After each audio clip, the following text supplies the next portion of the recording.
Del concierto de impulsos eléctricos en el cerebro surge todo aquello que nos hace ser quienes somos. Gero Misenbok.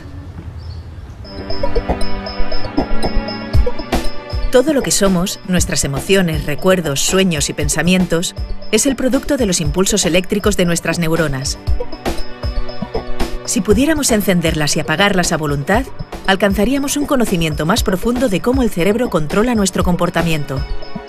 Esto es exactamente lo que está logrando Gero Misenbok de la Universidad de Oxford, mediante una técnica de la que es pionero, la optogenética.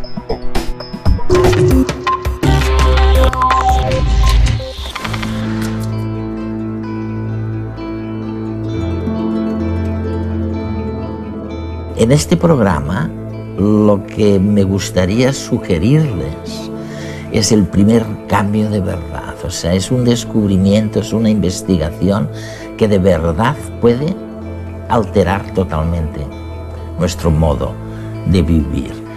Se trata de utilizar la luz específicamente para conectar o desconectar neuronas y descubrir algo de esta manera de su misterio, lo que hacen y por qué. Gero, trabajas en un campo maravilloso. Les contaba a los telespectadores que es una disciplina verdaderamente nueva, porque lo que pretendéis es hacer pruebas con interferencias y ver cómo afectan dichas interferencias a las neuronas, a los circuitos neurales y a la conducta. Se trata de un cambio radical, ¿verdad? Se trata de influir con la luz sobre el entramado neuronal. Sí que es un cambio radical hasta cierto punto. El campo que ahora denominamos optogenética empezó hace 10 años, cuando mi equipo y yo realizamos los primeros experimentos para trasplantar una proteína fotosensible parecida a las proteínas que tenemos en los ojos a algunas neuronas. Demostramos que era posible activar dichas neuronas simplemente exponiéndolas a luz. Muchos investigadores han estudiado el cerebro a través de intervenciones, como los famosos estudios de lesiones con pacientes que sufrían daños en algunas partes del cerebro. Eso es. De este modo se lograron pistas importantes sobre qué partes del cerebro, por ejemplo, intervienen a la hora de ver, hablar o moverse. Pero creo que todos esos intentos eran bastante rudimentarios comparados con lo que podemos hacer ahora. Increíble. Y vosotros aplicáis luz al cerebro. ¿Cómo lo hacéis? Hay dos ingredientes. El primero, como tú dices, es aplicar la luz. Si trabajas con un animal pequeño, como nosotros, que experimentamos con moscas de la fruta, simplemente arrojamos luz sobre todo el animal hasta que suficientes fotones alcanzan las neuronas que nos interesan y las activan. Y luego el segundo ingrediente es que hay que modificar dichas neuronas para que contengan una proteína que responda a la luz. Lo logramos con ingeniería genética. Ingeniería genética. En efecto, para explicarlo, a menudo recurro a la analogía de una emisión por radio o por televisión, como la que verán los telespectadores de tu programa. Se necesitan dos cosas. En primer lugar, un receptor, una antena para captar la señal y volver inteligible el mensaje. En nuestro caso, el receptor es la proteína fotosensible que hemos incorporado a las neuronas por ingeniería genética. En segundo lugar, se necesita la señal para la transmisión, que en nuestro caso es un haz de luz.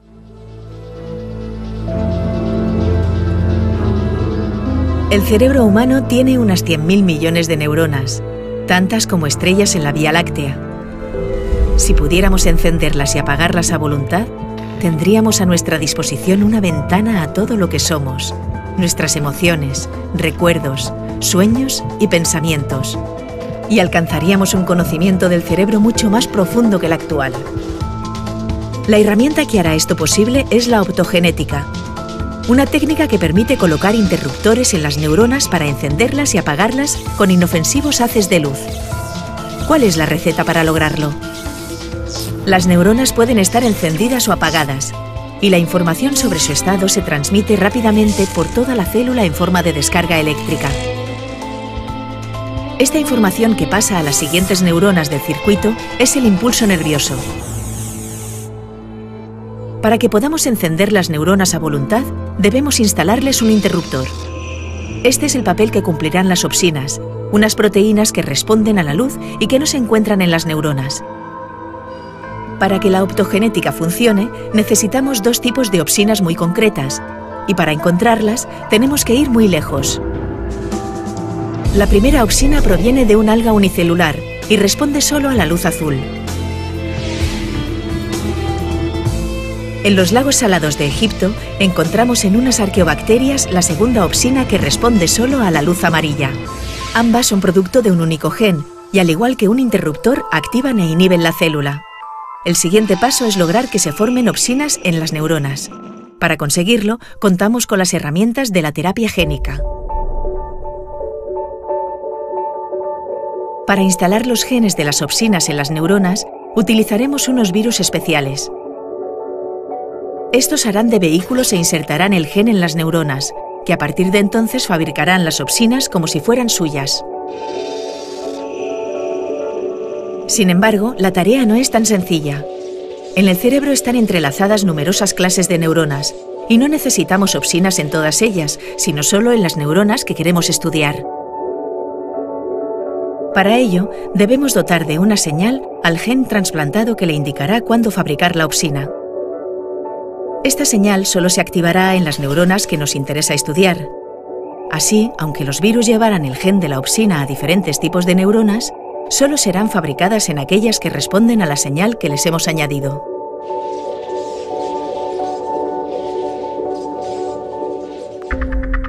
Veamos cómo se combinan todos estos ingredientes. Tenemos neuronas seleccionadas y hemos conseguido que fabriquen las opsinas. Una de las opsinas responde a la luz azul y la otra a la amarilla, y ambas transportan cargas eléctricas. Pero lo más importante es cómo esto influye en la neurona, que también basa su actividad en las cargas eléctricas. El toque final de esta receta es que la opsina que responde a la luz azul activa las neuronas y la que responde a la luz amarilla las inhibe. Esta técnica permitirá que los investigadores controlen la actividad cerebral con un grado de precisión que habría sido inimaginable hace apenas unos años. La optogenética se utiliza ahora en experimentos con animales para comprender cómo funcionan los circuitos normales y, algún día, podrá emplearse para tratar un amplio abanico de enfermedades cerebrales humanas.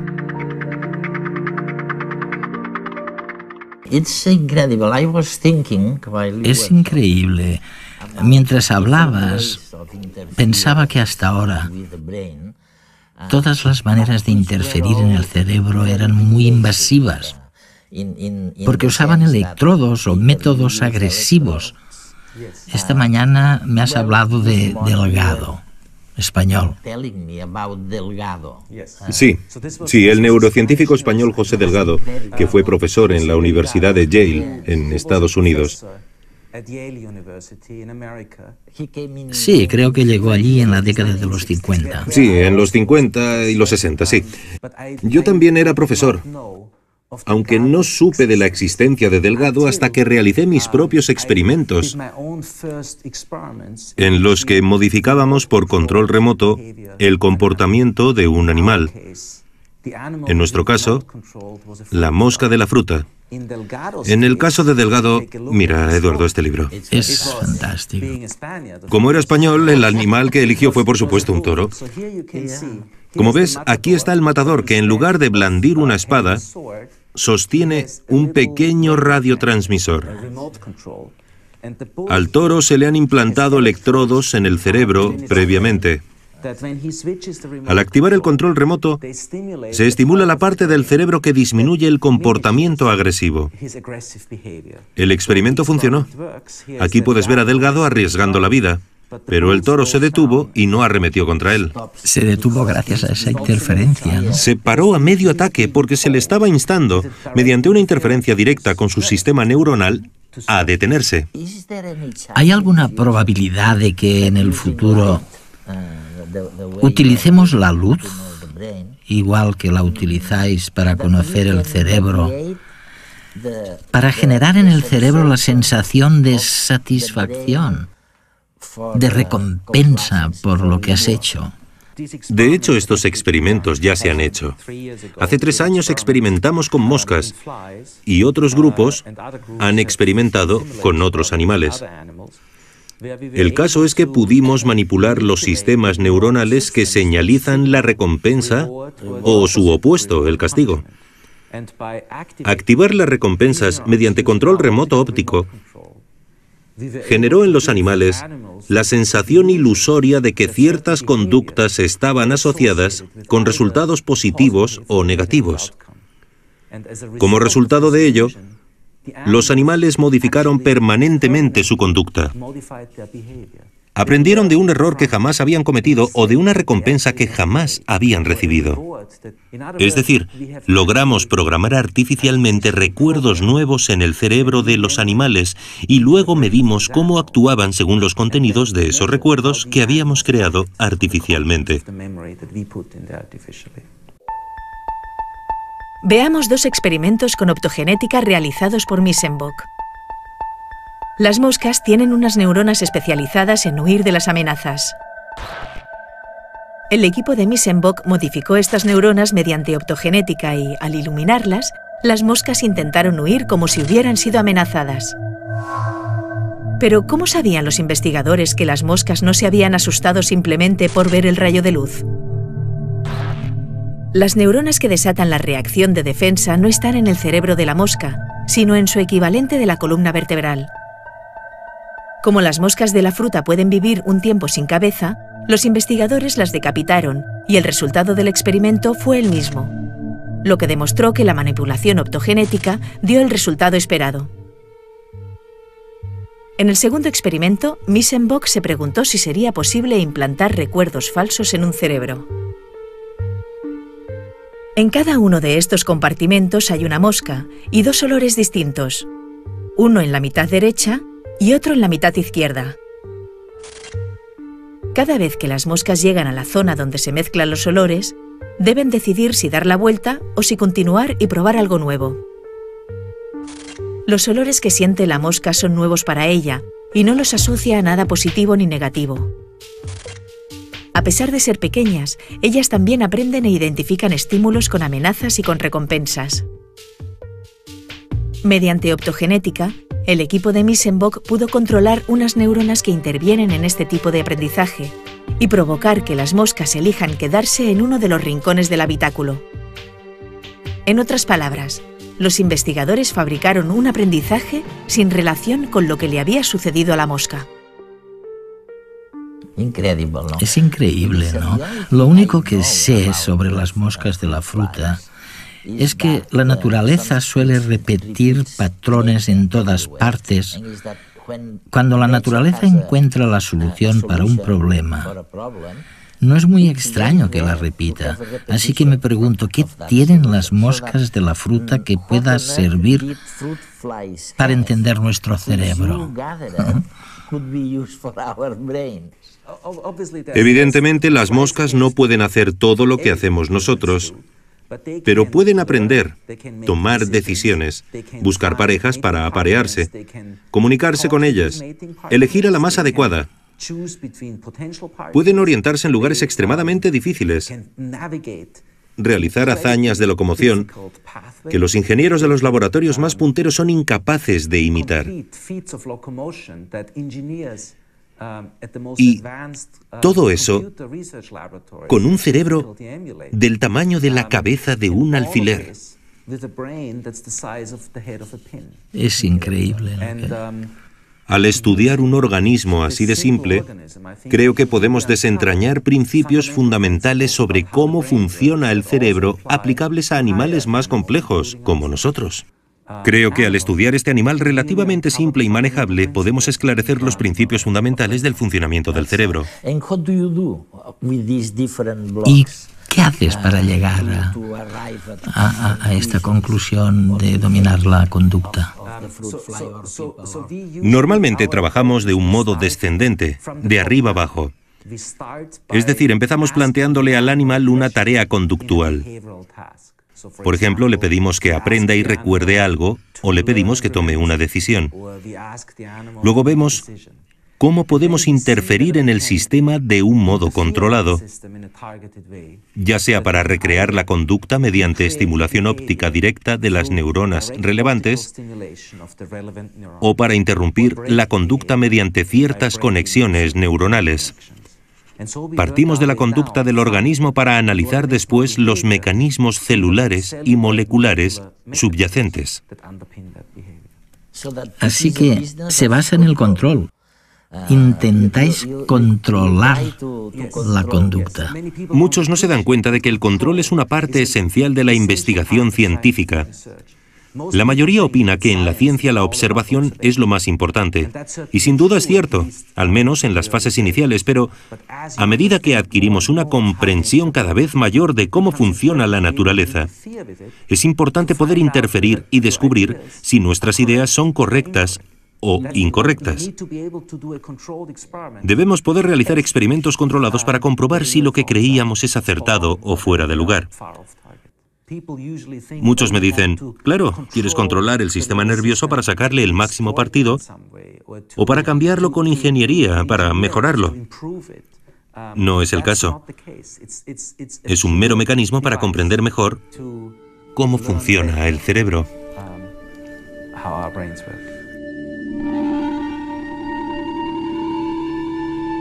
¿Está la mente relacionada con la actividad neuronal? José Delgado, un neurofisiólogo español recientemente fallecido, sorprendió al mundo en 1964 con su Estimosiever, un rudimentario aparato de control mental a distancia que consistía en un electrodo controlado por radio implantado en la profundidad del cerebro de un animal. El Estimosiever le permitió detener una vaquilla en plena embestida.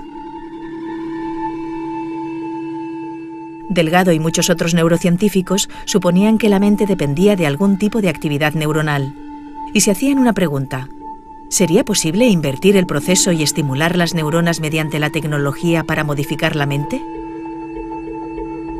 El Estimosiever fue una de las maneras de intentar responder a esta pregunta, pero se topó con una gran dificultad. La estimulación eléctrica del cerebro es poco precisa. Las descargas afectan a zonas enteras donde existen numerosas neuronas diferentes y a menudo se ponen en marcha instrucciones contradictorias.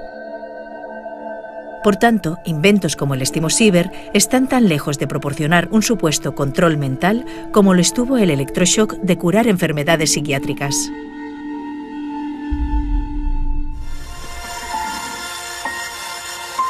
Esta es la misma dificultad con la que se encuentran algunas terapias usadas hoy en día y basadas también en la estimulación eléctrica profunda.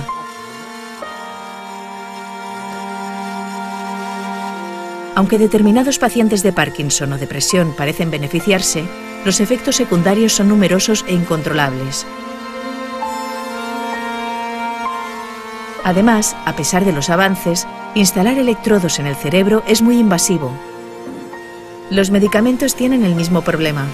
Se reparten por todo el organismo y afectan a todo tipo de células, sin que haya manera de controlar el proceso y provocando cuantiosos daños colaterales. La optogenética podría ser una solución a estos problemas. Mediante esta técnica poco invasiva, podemos utilizar la luz para estimular las neuronas que nos interese estudiar sin afectar al funcionamiento normal del resto de neuronas. Pero eso tardará todavía mucho en llegar. Por ahora, los investigadores insisten en que lo mejor que nos puede aportar la optogenética son herramientas precisas para poder entender qué es el cerebro y cómo funciona. Por primera vez en la historia, se pueden controlar circuitos y sistemas neuronales específicos, incluso neuronas individuales. En suma, se trata del conocimiento que nos lleva a tener el control físico de la mente. La optogenética puede abrir las puertas a aplicaciones malintencionadas para manipular a los seres humanos. Por suerte, tenemos la certeza de que a día de hoy, y por muchos años, será más fácil y barato controlar la voluntad de las masas mediante la publicidad y la educación que insertándonos fibra óptica y genes de alga en el cerebro.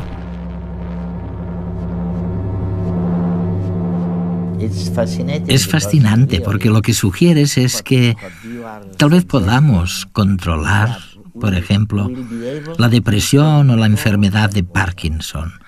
Ahora hablamos, ya lo sé, del futuro. Pero quizá en lugar de tomar un fármaco, en lugar de tragarse una pastilla, se abra la posibilidad de simplemente utilizar la luz para influir en la conducta de las personas, ¿no? Sería un cambio radical. Bastaría con que la luz actuara. Sí, es una posibilidad, aunque remota. No creo que vaya a materializarse el año que viene ni en los próximos 10 años. No olvides que para que la luz surta efecto en el cerebro, hay que haberlo modificado genéticamente antes, mediante una especie de genoterapia para que el sistema nervioso humano responda a la luz. Y eso me parece que todavía queda lejos. Aun con todo, debemos recordar que nuestro sistema nervioso es un sistema físico que trabaja con señales eléctricas y químicas y que hasta ahora hemos modificado con éxito algunas funciones del sistema nervioso con medios químicos. Has mencionado los fármacos, pero lo que se ha utilizado relativamente poco, con contadas excepciones como la estimulación cerebral profunda, es la interferencia física en el cerebro.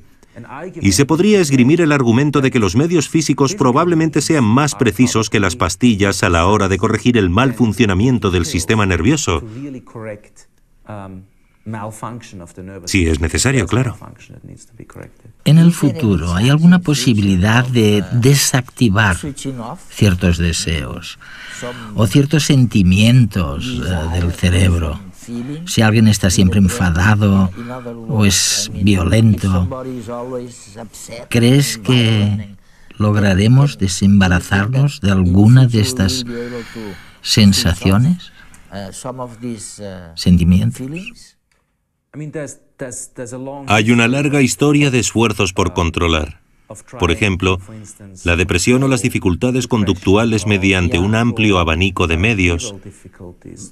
Desde las intervenciones de neurocirugía de la década de 1950, que eran increíblemente toscas, hasta las intervenciones farmacológicas. Por supuesto, también existe la posibilidad de que podamos interferir en las neuronas que participan en los estados anímicos y emocionales. Sin embargo, creo que ahora mismo simplemente no conocemos suficientemente qué son y qué hacen estas neuronas como para que ninguna de esas posibilidades sea realista. Para esto, en realidad, somos afortunados.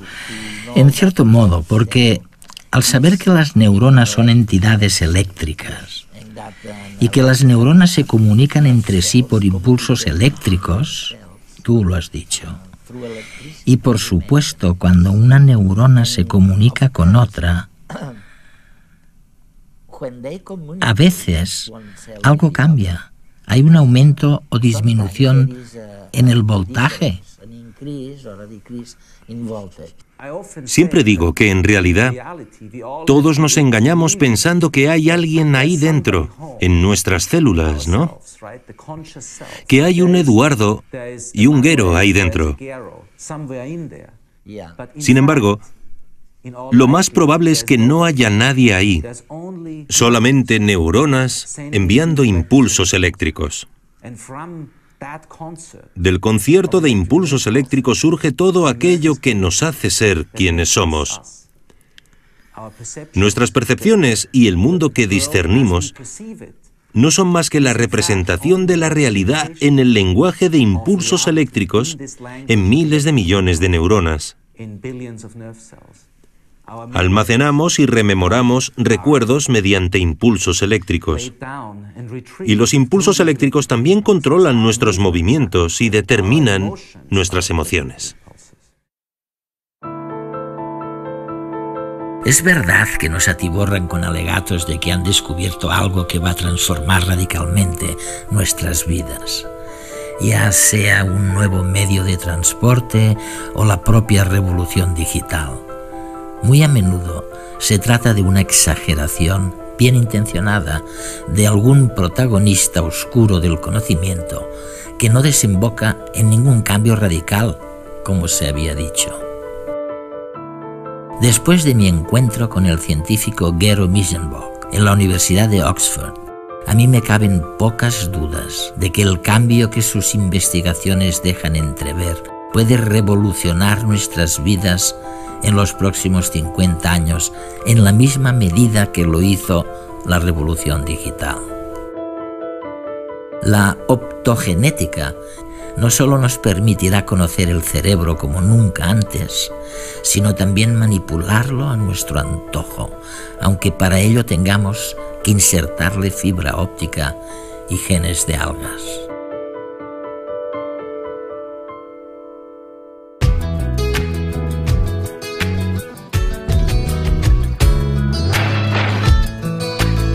¿Por qué para los astronautas cuando están en el espacio el tiempo pasa distinto que para las personas que estamos aquí en la Tierra?